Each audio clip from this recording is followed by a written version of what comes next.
Today I'm going to tell a story from the Dhammapada commentary. It concerns another of the very important episodes of the Buddha's life, one that didn't happen to fall on Vaisakha. It actually fell on the full moon of the month of Asali, so it's called Asali Puja, at the beginning of the rains retreat. This is the Buddha's ascent to Tawatingsa heaven and is teaching the Dewas in Tawatingsa. The story begins some time before that with a great storm high in the Himawa, the Himawan mountains, which lie to the north of the human dwellings in Jambudvipa. It's a place of magic and wonderful things. And this storm was so terrible it tore up a great sandalwood tree by the roots and tossed it into the Ganges River.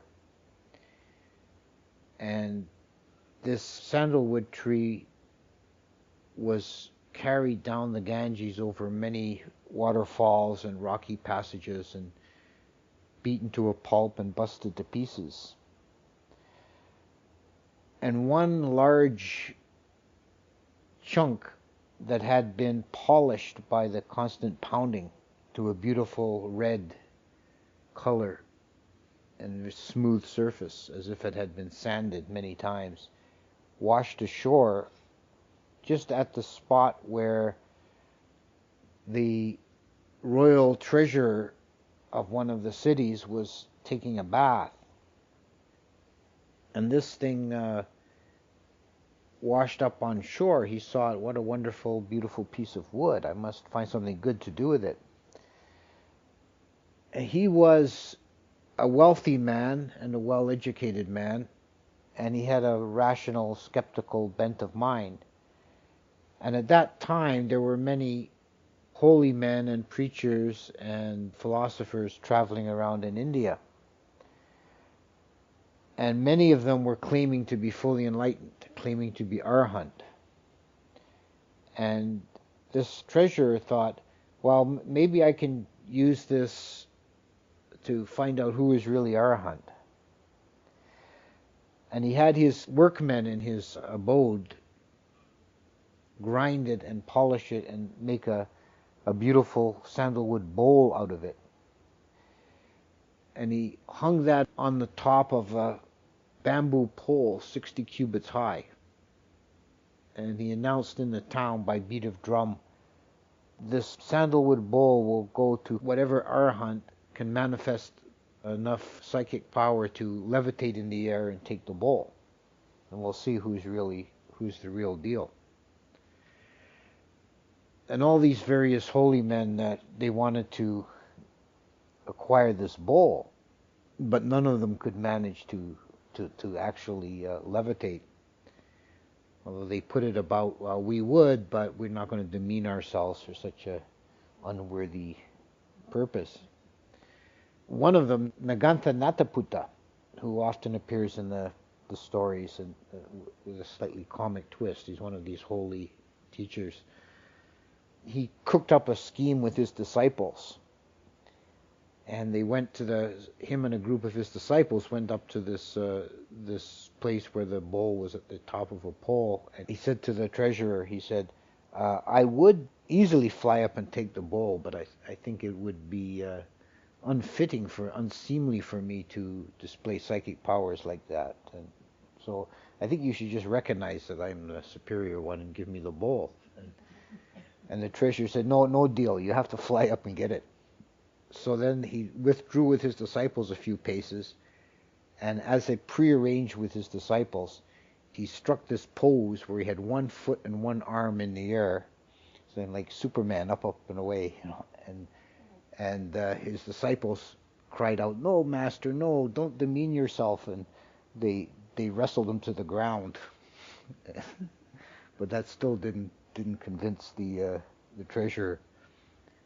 This was causing quite a commotion in the town. People were talking about it. And it happened that Mahamoggallana, one of the Buddha's chief disciples, together with another great arahant monk, Pindola Bharadvaja, were passing through. And they were standing together before they entered the village. They were standing together on top of a large rocky outcrop, putting their robe on and looking down at the village and the scene. And Pindola said to Mahamoggallana, I've heard that whoever can fly in the air and can take that bowl, it's unworthy to use psychic powers for such an end, but we could demonstrate the superiority of the Buddha's teaching, because none of these other ones can do it. You could easily fly up there and get it. And he said, well, so could you. Why don't you do it, Pindola? I'll leave this for you. Well, first Pindola performed another psychic feat. He caused the rocky outcrop they were on to float up in the air with him on it, and rode it over the town. So the whole town was covered by this big rock, and people became afraid, and they were hiding wherever they could, under window baskets and in their basements, and crying aloud, we'll be crushed, we'll be crushed. And with a flick of his foot, Pindola tossed the rock back to its proper place, and on his way down he grabbed the sandalwood bowl.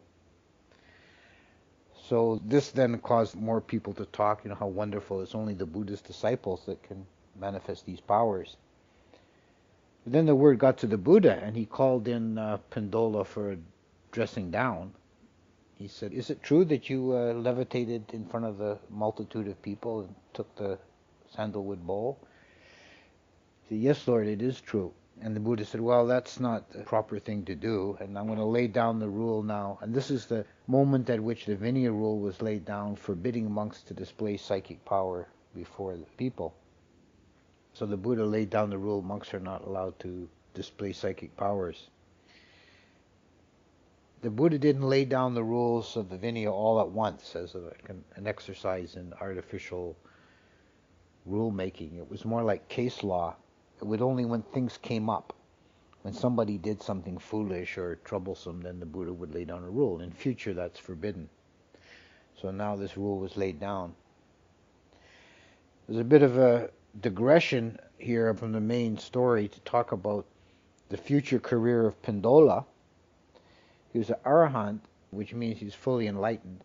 There's another story that at a later time the Buddha was traveling with some of his monks through the air to visit one of the heaven worlds, and Pindola came up to join them, and the Buddha scolded him and said, you've been told particularly not to do this. You abused the power in the past, and I told you not to do it. So now you're going to be punished by not being allowed to enter Parinibbana until the end of the kappa.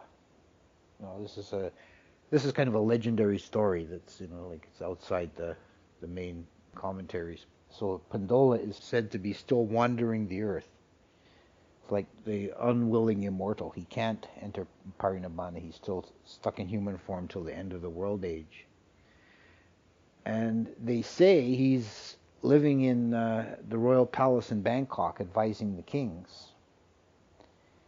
And in Thailand, it's like one of these urban legends that you hear someone say, well, I knew this other monk who told me he knew this guy from this other place that said that he went to a dana offering at the royal palace, and there was this long line of monks sitting waiting for the meal offering, and the ones at the very front, because we always sit in by seniority, how many years you've been ordained, you sit ahead of the others, and at the front of the line there'd be these wizened old men, like 90 or 100 years old, all bent over, and then this youngish looking fellow, looks like he's about 25 or 30, comes striding in and to the head of the line and sits himself down.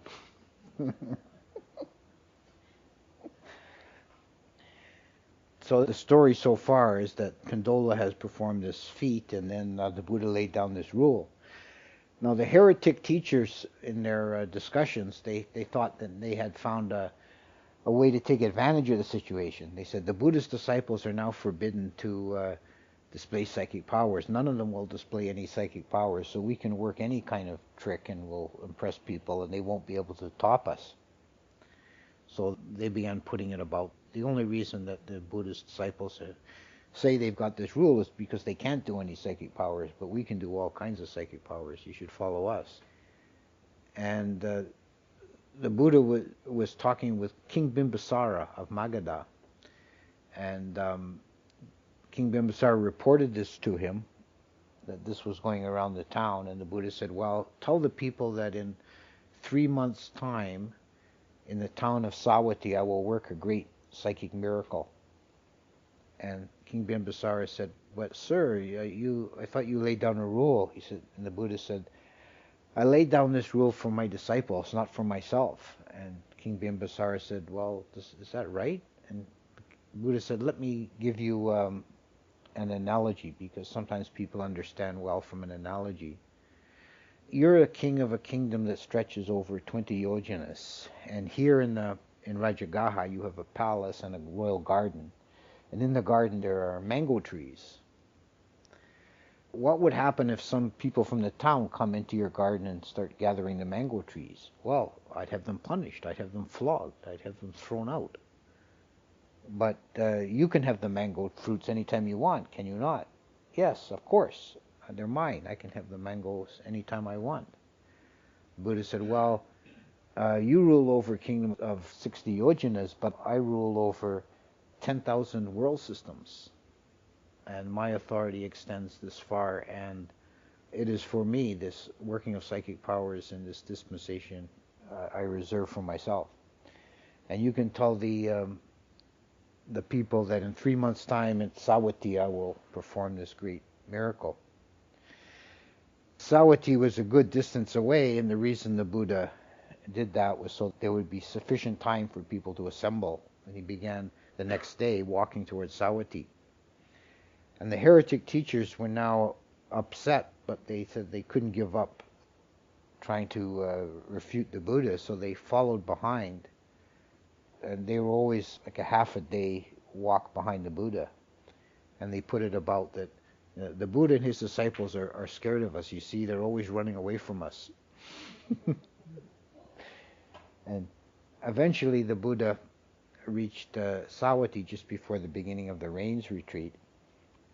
And the heretic teachers arrived a little bit later, and they raised money amongst their disciples, and they put up a big pavilion with fancy pillars and wreaths of flowers and all sorts of adornments.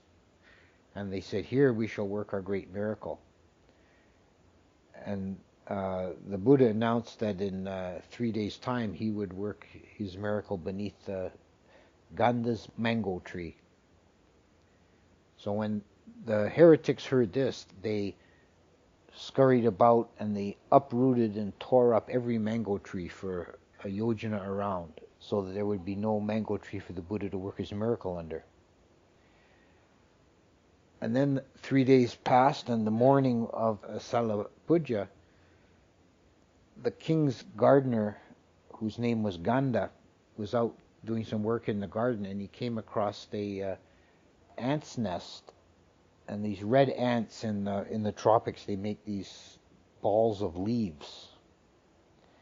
And he found one of these and tore it apart and found it had been built around a ripe mango.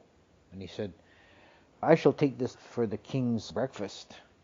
And he started walking along with it. Then he passed by where the Buddha was, and he thought, I should give it to the Buddha instead. I will make a good merit. If I give it to the king, he might reward me with a few kahapanas of money. But if I give it to the Buddha, it'll have merit stored up for future lifetimes.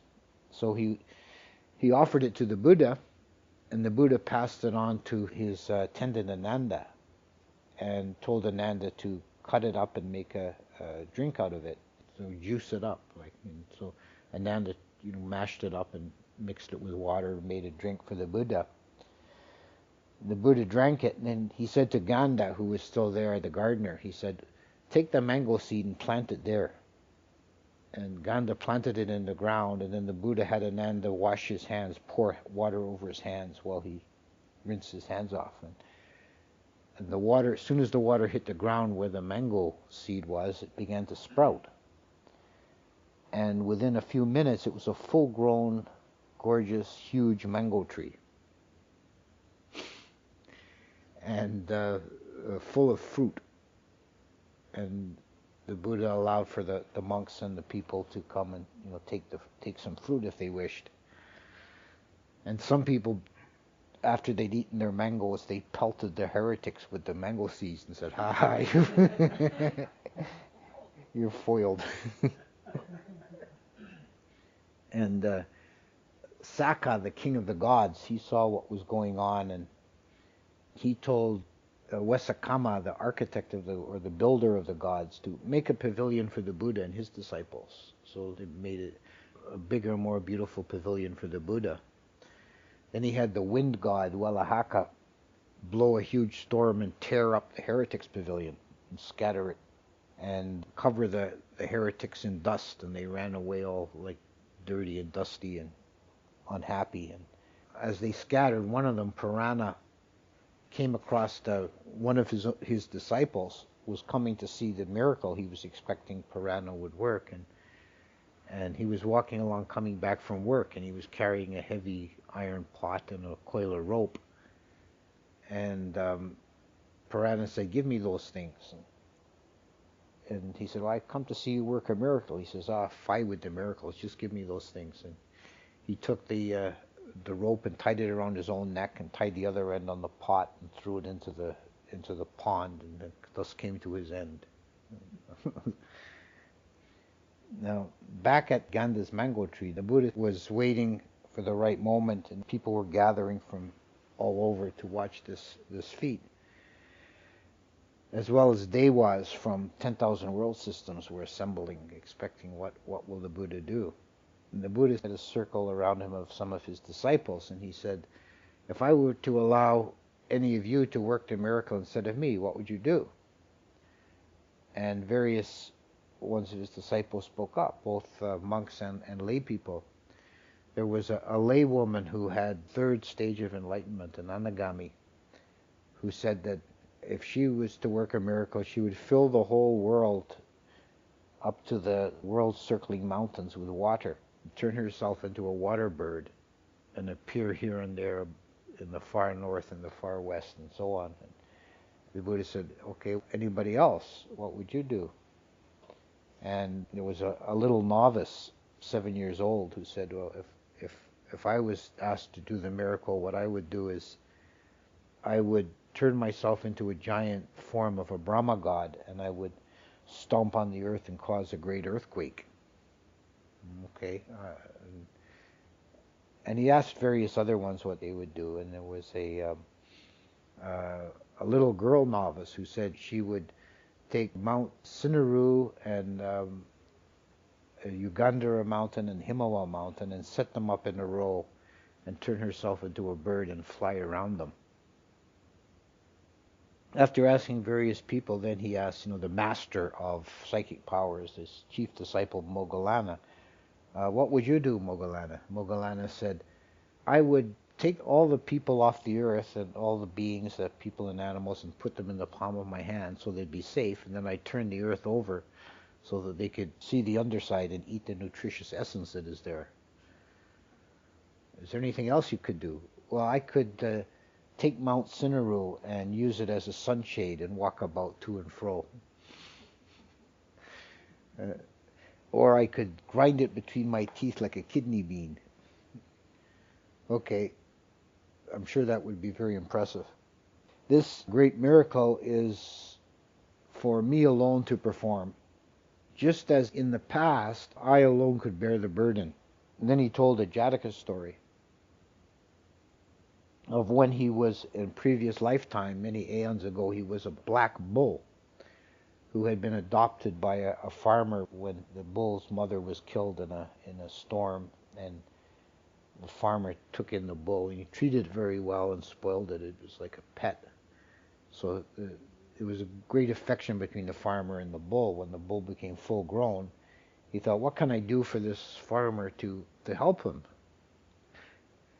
And he had the power of speech. He told the farmer, "You make a bet with a rich merchant. Bet him 1,000 kahapanas that your bull can pull 100 fully loaded carts." "Well, no bull can do that. I can do that. You'll see." So he made a bet with this merchant for 1,000 kahapanas, and he tied the bull up to a row of 100 fully laden carts. And now the farmer was feeling kind of cocky, and he stood behind the bull and he hit him with a stick and said, "Move, you stupid brute, move." So the bull said, "I don't deserve this." And he just dug his feet into the ground and stood there, wouldn't move. So the farmer lost the bet, and he was in despair. He's ruined. And that night he's lying on his bed just in despair, and the bull pokes his head in the window and says, "What are you crying about?" He says, "What do you mean? You told me you'd pull those carts." And he says, "Well, why did you call me a brute and hit me with a stick?" "Oh, I'm sorry, I didn't think." "Okay, I'll give you another chance. Make a bet with that guy again tomorrow for double or nothing, 2,000 kahapanas." And then the next day they repeated the performance, and this time the farmer stroked the bull's flank and said, "My good friend, please help me. Please pull the carts." And the bull easily pulled the 100 carts, and the farmer won the bet. So that was a digression. The Buddha told this Jataka story to illustrate that he alone could bear this burden. As all the Buddhas from beginningless time, at some point in their career, they performed the twin miracle in front of the multitude. It's called the twin miracle. So as a preliminary, the Buddha set up a jeweled walkway from the western edge of the mountains on the western edge of the world to the mountains on the eastern edge of the world. And he walked to and fro on it, discoursing on the Dhamma. And he did a display with his rays, the 6 colored rays the Buddha can emit from his body. And he caused them to shine all the way up to the Brahma worlds and then curve back down again and create a great rainbow that covered 10,000 world systems. And then now the time came for the actual twin miracle. And the twin miracle is when the Buddha emits fire from one part of his body and water from another part. And he alternates very quickly, water from his upper part, fire from his lower part, and water from his left side, fire from his right side, and all sorts of variations. And why this is so amazing and only a Buddha can do it is because to emit fire from the body, one has to enter into 4th jhana on the fire element. And to emit water, one has to enter into 4th jhana on the water element. And only a Buddha can switch instantaneously. Not even Mahamoggallana could perform this feat of switching it from one manifestation to the other instantaneously in a single mind moment. So the Buddha demonstrated this, and then he asked himself, where do all the Buddhas from beginningless time, where do they spend the rainy season after performing the twin miracle? And he found the answer was they spend it in Tawatingsa heaven, which is the realm of the gods of the 33 on the top of Mount Sinnaru. So the Buddha announced he was now going to ascend to Mount Sinnaru, to the realm of the Tawatingsa gods for the rainy season. And he traveled there in 2 steps. He put one foot on top of the Yogandhara mountains, which are 42,000 yojanas high, and then the second step on the top of Mount Sinnaru, which is 84,000 yojanas high. And it was just like taking 2 ordinary steps. This is related to one of the 32 marks of the Buddha's body. Any Buddha is recognized by having 32 physical characteristics, and one of them is called the even and level tread. And it means that the entire sole of the foot evenly touches the ground at each step.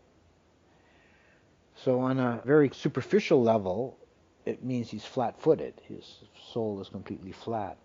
But it also means when he walks on rough ground, the ground smooths itself before he puts his foot down. If there's any pebbles or twigs or little hollows in the ground, they smooth themselves. before his foot touches the ground.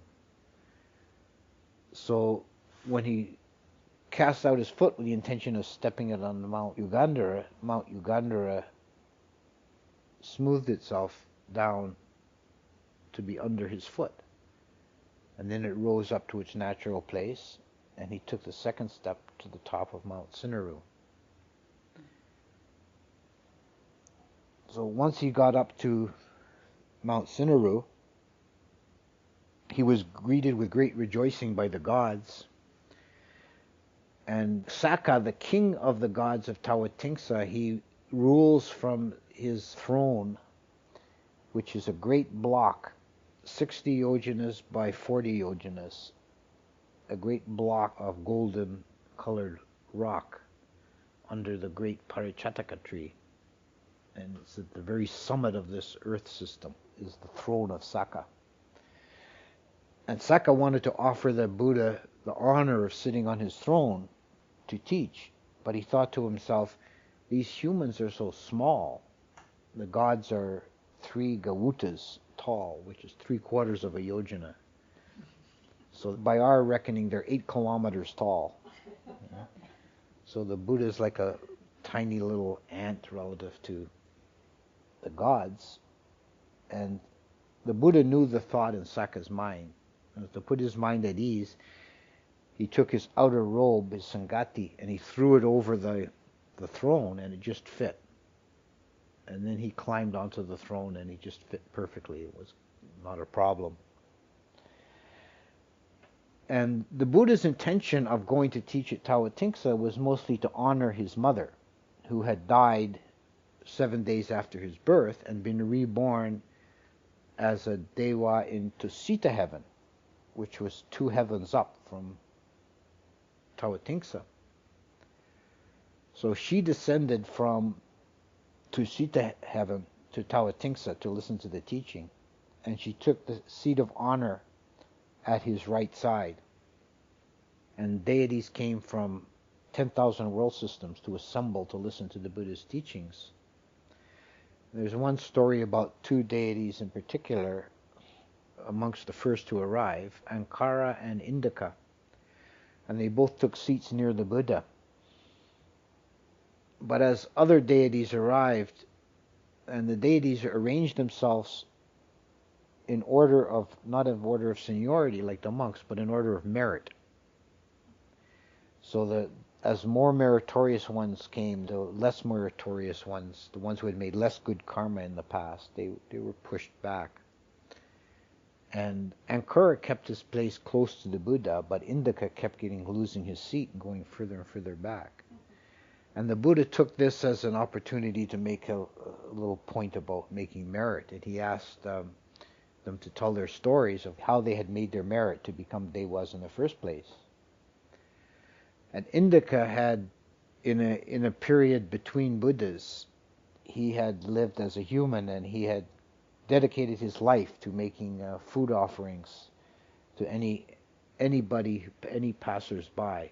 And he had this big kitchen set up with like 12 pots of food, always ready, always boiling, and anyone who came he would offer them food.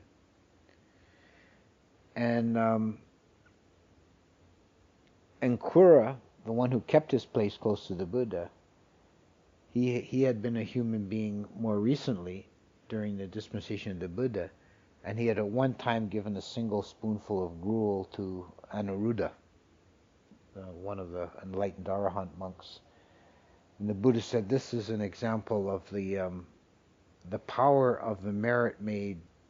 One of the factors it depends on is the worthiness of the recipient, and to give to a great Arahant is more powerful than to give to endless crowds of unenlightened people. So then the Buddha began his preaching that carried on for 3 months, uninterrupted, continuously. And this is the origin of the Abhidhamma. So what the Buddha taught in Tawatingsa heaven was the Abhidhamma teachings. And every day when it came time for his meal, he wouldn't interrupt his teaching. He created a Nimitta Buddha, which is like an illusory Buddha, an image of a Buddha, to sit and continue the preaching. So the Devas didn't even notice that any interruption. And he descended to earth. First he went to Uttarakuru, which is the wonderful magical continent in the far north, where the people live off the wish-fulfilling trees that provide them everything they need. And he would go for alms in Uttarakuru, and then he would go from there to Lake Anotatta in the Himawant, magical lake. The water has great healing properties. There's many stories about various kings and powerful beings seeking Anotatta water. And he would go there to rinse his mouth and clean his bowl. There he would meet with Sariputta, his disciple reckoned to be the wisest of the disciples. And he would give Sariputta a brief summary of the teachings he had given the Devas the day before. And Sariputta then taught that to his 500 disciples. So this is the origin of the Abhidhamma as we have it.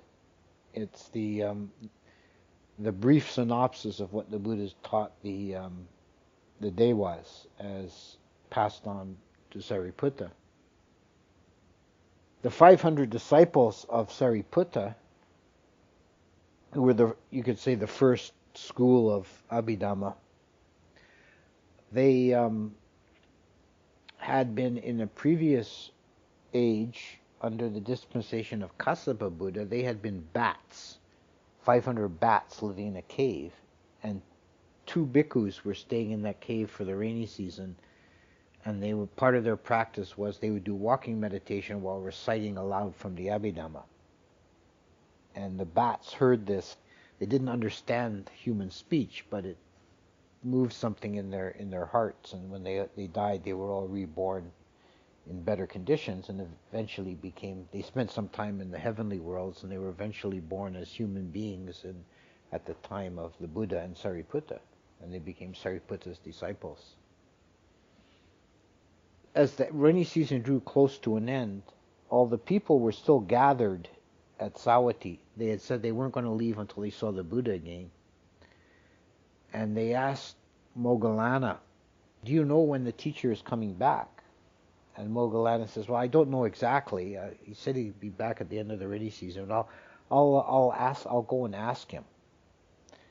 And Moggallana went up to Tawatingsa, and he did it this way so that the people could see him.